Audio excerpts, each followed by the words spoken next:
Peggy 12. Hi guys, Matt Edwards here from Capcom UK. I'm here at E3 2017, where gamers have been duking it out in Marvel vs. Capcom Infinite. I'm joined by Mike Evans and Peter Rosas from Capcom USA. How's it going, guys? Fantastic, man. It's been a long time coming. We've been obviously trapped in the lab, in the cave, developing this game for the last few years, and it's an amazing feeling. I mean, you see it behind us right now. The game looks amazing. People are getting their hands on it for the first time, and just seeing how much fun they're having with it, the smiles, it's really a great feeling. In the story mode demo, we've seen the heroes rally to take on Ultra and Sigma as the Capcom and Marvel universes collide. What can players expect from the full story mode when the game launches on September 19th? Oh man, the downloadable demo, which is free by the way, if you haven't played it, play it right now. You can go home, Xbox One and PS4, download it, play it. That's a slice of the story mode. It's actually the first 25 minutes of the story mode. But it sets up all the stakes. It introduces Ultra and Sigma, the new bad boss that the heroes have to join together and take down. It also introduces this prisoner that Ultra and Sigma is keeping underneath X-Guard, which is none other than Thanos. You will not survive this. You can play it for free right now at home, and it's just the tip of the iceberg when it comes to the epic story that we're trying to tell this time around. Yeah. Is it safe to say that Thanos has his own agenda in this game? Doesn't he always though? Like, can you ever trust that guy? I don't know, especially around the stones, you can't trust him. So with Marvel vs. Capcom Infinite, this series has gone back to its 2v2 roots. What was the thinking behind this? Yeah, the mindset behind that was we wanted to drive up partnership. You know, we wanted that to be at the heart of the game. That's what we see as at the heart of the combat system. So by having the two characters be able to interact in ways that they couldn't before through the Switch system, characters now are allowed to really display teamwork. You know, it's really up to the player to decide when to switch between the characters, to really have them work together. And even on the defensive side, you have the counter switch system, which allows you now to save the character. Would you go so far as to say that this is like the most flexible fighting game Capcom's ever made?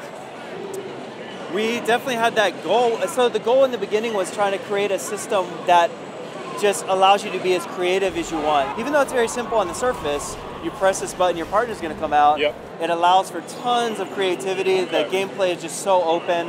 And that matched with the Infinity Stone system, we're really excited to see how players take that and just go wild. I mean, truthfully, we just released the story mode. I'm already seeing combo videos. It's just like insanity, man. One of the most interesting features of this game is that you can pick between the 6 Infinity Stones to change the team dynamic.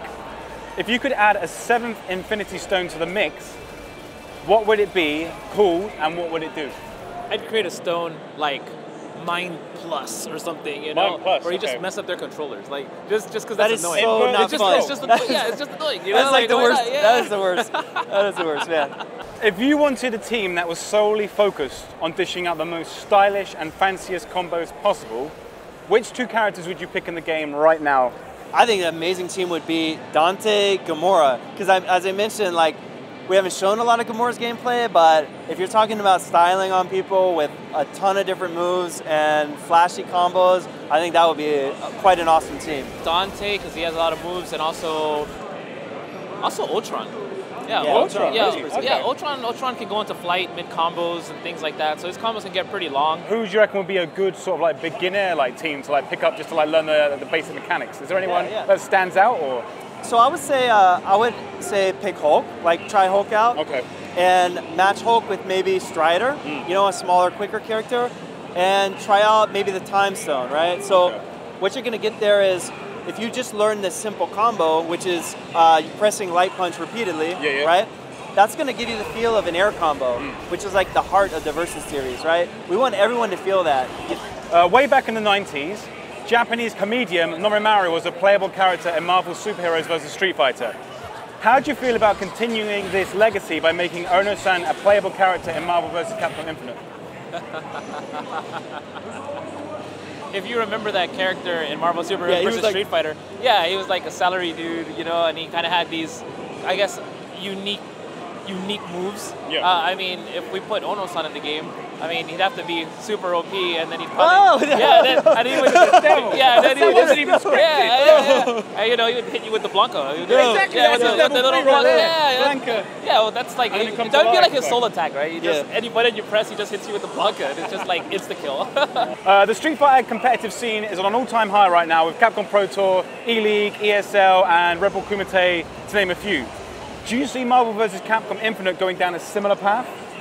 You know, with this game, you have what the more hardcore players are looking for, right? They want identity creating tools, right? Okay. And with this game, you know, just picking two characters but being able to switch between them so openly allows players to really create their own tactics, right? That they can call their own. Additionally, the Infinity Stone that you can add on to that to change that team's dynamic, you know, that really lets somebody say that's theirs. Okay.